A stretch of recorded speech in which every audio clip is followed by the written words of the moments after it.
Hello, નમસ્તે બાળકો, મજામાં હશો?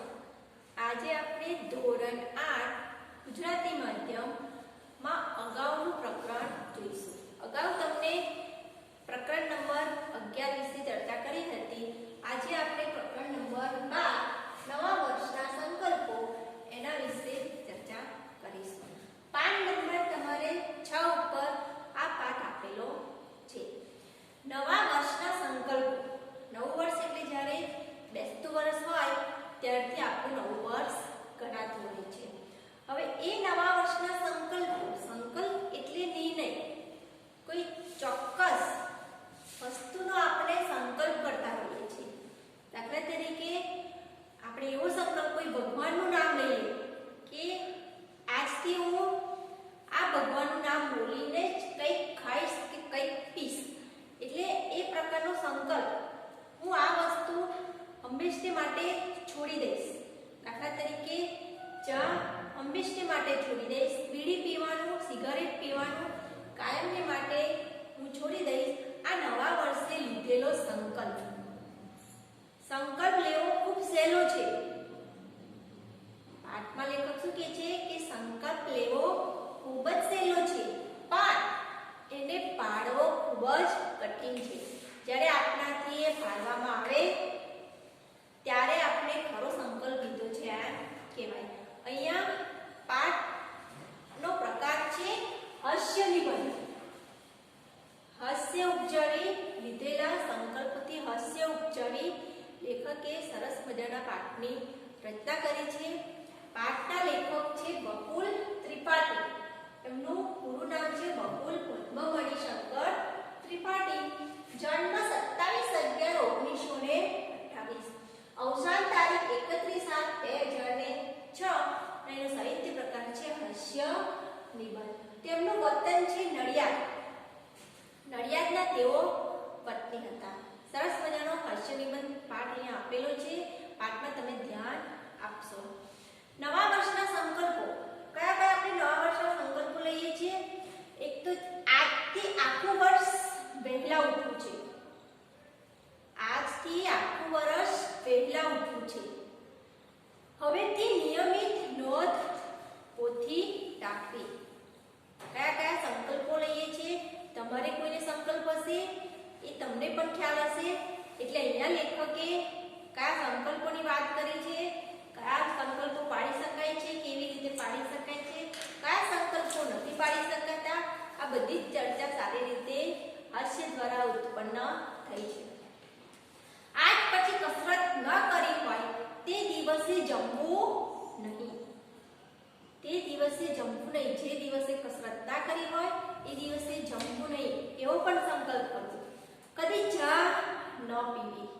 હંમેશા 1.5 કલાક વાંચવું. કેટલા કલાક? 1.5 કલાક વાંચવું. 3 કલાક વાંચવું ને વાંચવું છે. રોજ ગીતાનો એક શ્લોક વાંચવો. આવા પ્રકારના સંકલ્પો લેવામાં આવતા હોય છે. પાયનો વ્યવસ્થિત હિસાબ. પાય એટલે એક રૂપિયાનો ચોક્કસ હિસાબ રાખવામાં આવે. નિયમિત રોજે રોજનો હિસાબ કરવામાં આવે. એ પણ એક પ્રકારનો સંકલ્પ છે. એટલે નવા વર્ષે લેખકે કયો સંકલ્પ લીધો છે? અને નવું વર્ષ એટલે બેસતું વર્ષ. દિવાળી ના 5 દિવસ હોય છે: બેસતું વર્ષ, ધનતેરસ, કાળી ચૌદસ, દિવાળી, બેસતું વર્ષ અને ભાઈબીજ. બેસતા વર્ષના દિવસથી નવું વર્ષ આપણું ગણાતું હોય છે. નવા વર્ષના દિવસે જે સંકલ્પ લીધા છે એ સંકલ્પની અહીંયા લેખકે ચર્ચા કરી છે. સંકલ્પ એટલે નિર્ણય.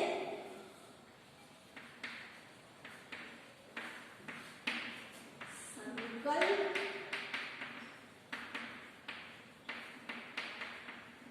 કોઈ પણ પ્રકારનો આપણે નિર્ણય લેતા હોઈએ એને સંકલ્પ કહેવાય છે.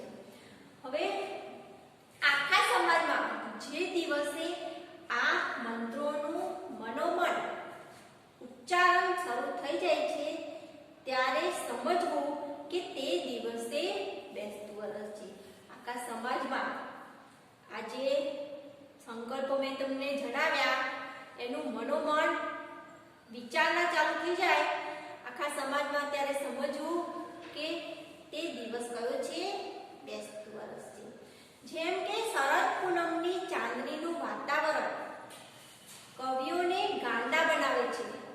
મંત્રમુગ્ધ બનાવી દે છે. શરદ પૂનમની રાત હોય એટલે વાતાવરણ એકદમ સુંદર દેખાતું હોય, ચોમે અજવાળું ફેલાયેલું આપણને જોવા મળે છે. એવા વાતાવરણમાં કવિઓને કવિતાની રચના કરવાનું બહુ જ ગમતું હોય છે. એટલે એ એમને કવિઓને ગાંડા બનાવે છે. તેમ બેસતા વર્ષના દિવસની હવા પર સામાન્ય જનોના મનમાં કંઈક નવો ચમકારો લાવી દે છે. બેસતા વર્ષનું જે વાતાવરણ છે એ વાતાવરણથી લોકોના મનમાં કંઈક નવી ચમક જ આવી જાય છે. આપણને એકદમ બુદ્ધ, મહાવીર, વિવેકાનંદ કે નેપોલિયન થવાની હોશ થઈ આવે છે. નવું વર્ષ આપણે એટલા બધા ખુશ હોઈએ છીએ આ દિવસે કે આપણે ઉત્સાહમાં ને ઉત્સાહમાં ઘણા બધા સંકલ્પો કરી નાખતા હોઈએ છીએ. બુદ્ધ છે, મહાવીર છે, નેપોલિયન જેવા બનવાની આપણને હોશ થઈ આવે છે. જીવનના વર્ષો એમ નિરર્થક સરી જતા લાગે છે. નિરર્થક એટલે નકામા. નિરર્થક means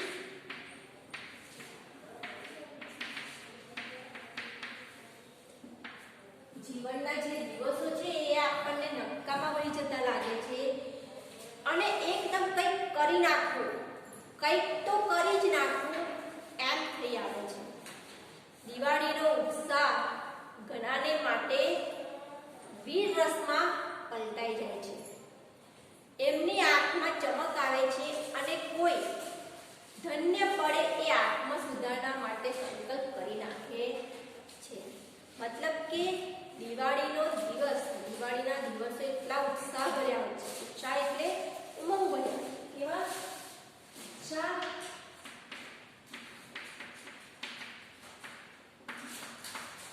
ઉત્સાહ એટલે ઉમંગ ભર્યા દિવાળીના દિવસો હોય છે કે એ દિવસોમાં લોકો શું કરતા હશે?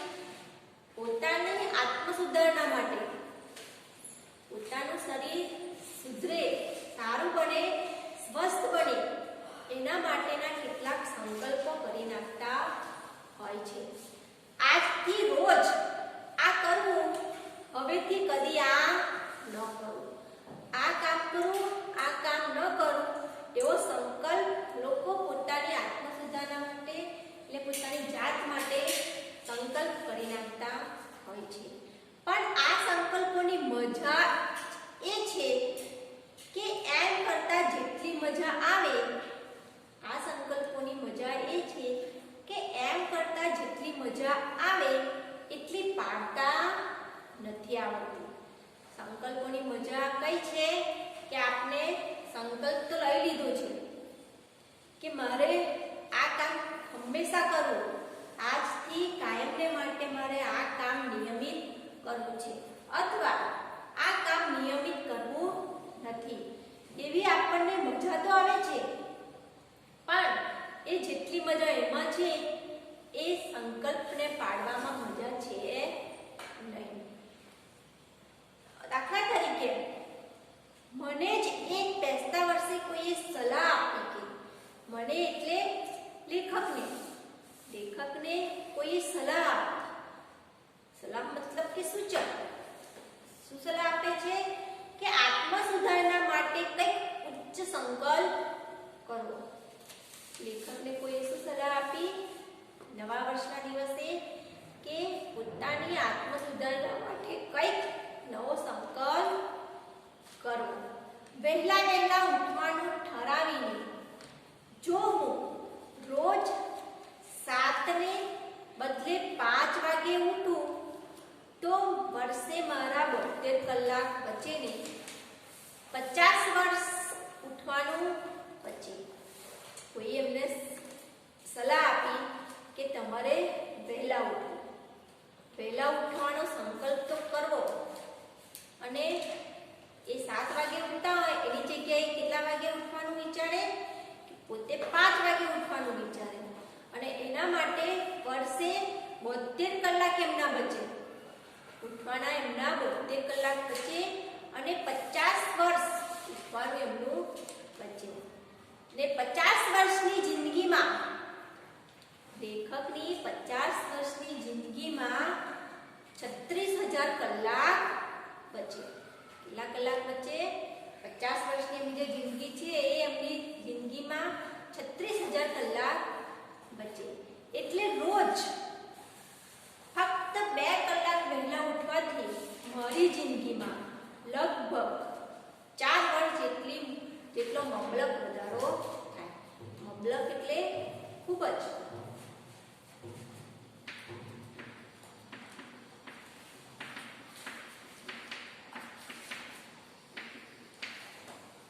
જિંદગી એટલે જીવન. લેખકનું જે જીવન છે એ જીવનમાં જો એ 7 ને બદલે 5 વાગે ઉઠવાનું નક્કી કરે, એવો સંકલ્પ કરે, તો એમના ઘણા બધા વર્ષોનો જે સમય છે એ સમય કલાક પણ બચી જાય. આ વિચારથી ભોળવાઈને મેં તો સંકલ્પ કરી નાખ્યો. એટલે કે એમને કોઈ સલાહ આપી અને એમને સંકલ્પ કરી નાખ્યો. એ માણસની વાતચીતમાંથી એ ભોળવાઈ ગયા. લેખક ભોળવાઈ જાય છે અને સંકલ્પ કરી નાખ્યો કે બસ કોઈ દિવસ પરોઢના 5 થી મોડા ઉઠવું નહીં. કોઈ દિવસ પરોઢના 5 થી, પરોઢ એટલે સવાર,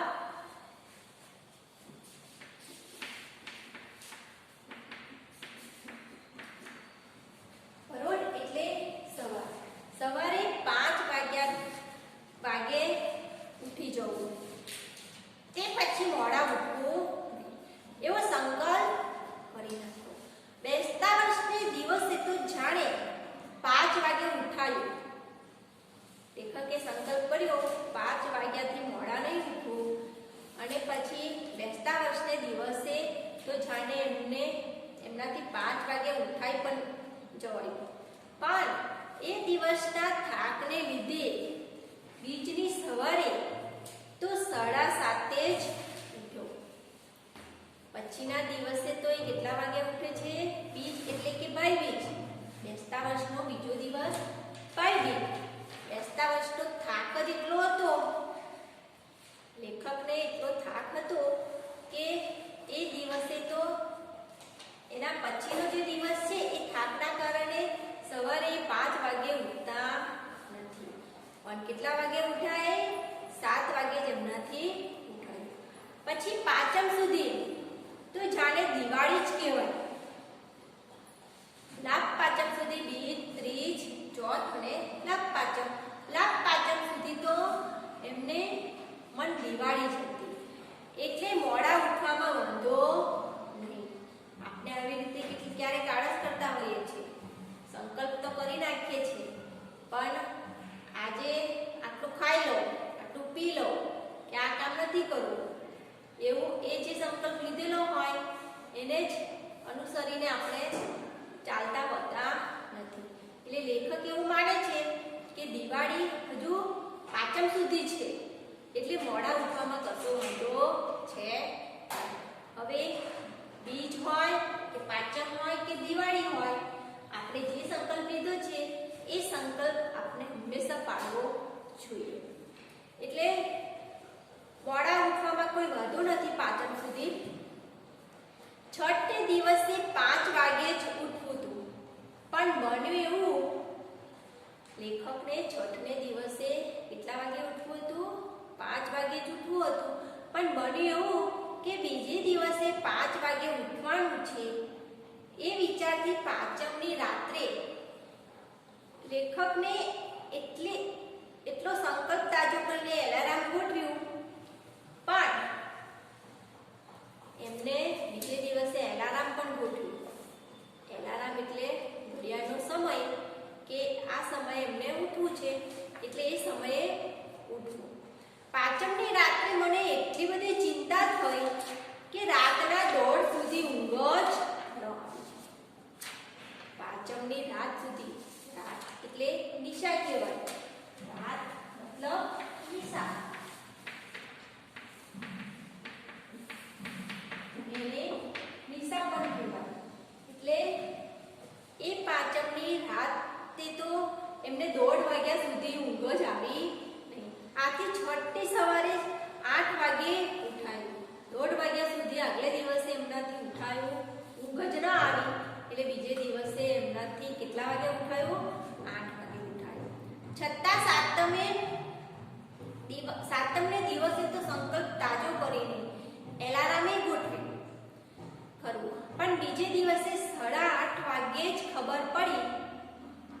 બીજે દિવસે 8:30 વાગે જ લેખકને ખબર પડી કે કાંટો ખોટો ગોઠવાઈ ગયો છે. એમને ઉઠવું હતું વહેલા, એલાર્મ એમને ગોઠવ્યું પણ ખરું, પણ પછી એમને સવારમાં ખબર પડી કે જે એલાર્મનો કાંટો હતો એ કાંટો જ એમને ઊંધો ગોઠવ્યો હતો. પછીને દિવસે એલાર્મ ગોઠવતા ધ્યાન રાખ્યું. પછી જ્યારે એલાર્મ ગોઠવ્યું ત્યારે એમને ધ્યાન રાખ્યું તો વળી ઘડિયાળ બગડી ગયું અને વહેલા ન ઉઠાયું. કાર્તિકી પૂર્ણિમા સુધી ઘડિયાળનું સમારકામ ચાલ્યું.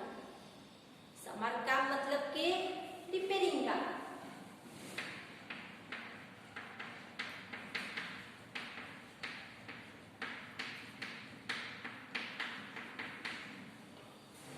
ઘડિયાળનું રિપેરિંગ કામ કરવા માટે પણ એમને આપ્યું. વટ પડવાની રાત્રે ગોઠવ્યું. પડવાના દિવસે એમને એલાર્મ ઘડિયાળ ગોઠવ્યું, પણ ચાવી આપવાનું જ ભૂલી જવાથી રાત્રે 2:30 વાગે ઘડિયાળ બંધ પડી ગયું. એમને ઉઠવું છે વહેલા ઉઠવાનો એમને સંકલ્પ કર્યો છે, પણ એમને કઈ તકલીફો નડી છે કે ઘડિયાળનો કાંટો ઉલટો છે, ઘડિયાળ બગડી ગયું છે, એલાર્મ વાગતું નથી અને ચાવી આપવાનું ભૂલી ગયા છે. આવી બધી સમસ્યાઓ એમને નડી. આમ અનેક મુશ્કેલીઓ વટાવતા વત સાતમે 5 વાગે બરાબર એલાર્મ વાગ્યું. એટલે 5:30 વાગે ઉઠ્યો તો ખરો, પણ પછી વિચાર આવ્યો કે ઉઠ્યા પછી 10 મિનિટ રહીને સૂઈ જવામાં વાંધો નહીં. ઉઠ્યા પછી પણ 10 મિનિટ સૂઈ રહેવું એમાં કશો વાંધો છે નહીં, કારણ કે હજી લેખક એવું જ માને છે કે દિવાળી છે. એમ કરવાથી કઈ સંકલ્પનો ભંગ થતો નથી. શું કહે છે લેખક કે 10 મિનિટ પછી ઉઠીએ તો કઈ સંકલ્પનો ભંગ થતો નથી, પણ ખરેખર સંકલ્પનો ભંગ થઈ ગયો કહેવાય, કારણ કે એમને ઉઠવાનો નિર્ણય 5 વાગે કર્યો હતો, પણ એ સંકલ્પનો એ નિર્ણયનો ભંગ એમને કરી નાખ્યો. 5 વાગે ઉઠીને પાછા સૂઈએ તોય 5 વાગે ઉઠ્યા તો કહેવાય જ. 5 વાગે ઉઠી જઈએ એટલે શું માને છે? 5 વાગે ઉઠીએ, પણ 5 વાગે ઉઠ્યા પછી થોડી વાર સૂઈ રહીએ તો 5 વાગે તો ઉઠ્યા કહેવાય જ નહીં. આ બધી ઉપાધિ શાની? ઉપાધિ એટલે ચિંતા.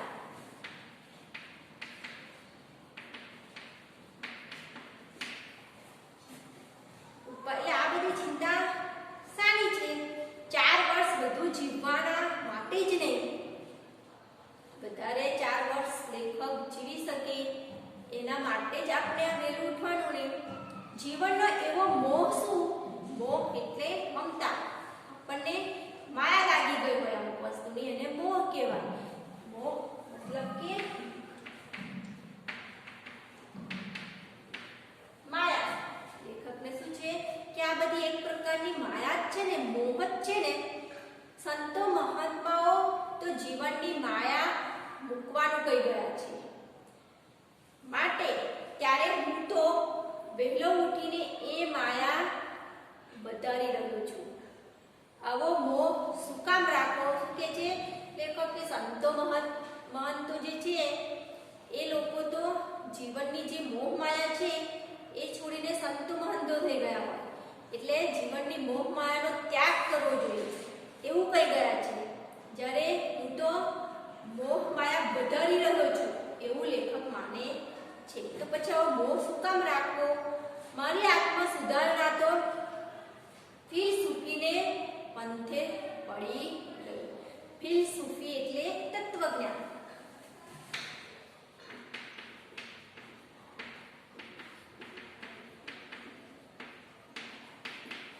તત્વજ્ઞાન કે આવા વિચારોમાં પડી જાય છે. સંતો મહંતોના જે વિચારો છે એ વિચારોના રવાડે લેખકના વિચાર જોડી જાય છે. એટલે પેલો વહેલા ઉઠવાનો શબ્દ રચના હરીફાઈના અડધા ભરાયેલા વ્યૂહ જેવો થઈ ગયો. એમને એમ પડ્યું. એમને જે સંકલ્પ કર્યો હતો એ સંકલ્પ સંતો મહંતોના જે વિચારો એમને યાદ આવ્યા એના આધારે એ જે એમનો સંકલ્પ હતો એ જેસે કે ત્યાંનો ત્યાં જ રહી ગયો. એ સંકલ્પને પાડી શક્યા નહીં. 5 વાગે ઉઠવાને બદલે 7 વાગે ઉઠવા લાગ્યા, 8 વાગે ઉઠવા લાગ્યા અને પછી એવું પણ વિચારવા લાગ્યા કે સંતો મહંતો તો એવું કહી ગયા છે કે આપણે વહેલા ઉઠીને આપણા જીવનના વર્ષોને વધારી રહ્યા છીએ. બરાબર? અહીંયા સુધી તમારે આ ભાગ 1 માં પ્રકરણ જોયું. હવે ભાગ 2 માં અગાઉનું પ્રકરણ આપણે પૂર્ણ કરીશું.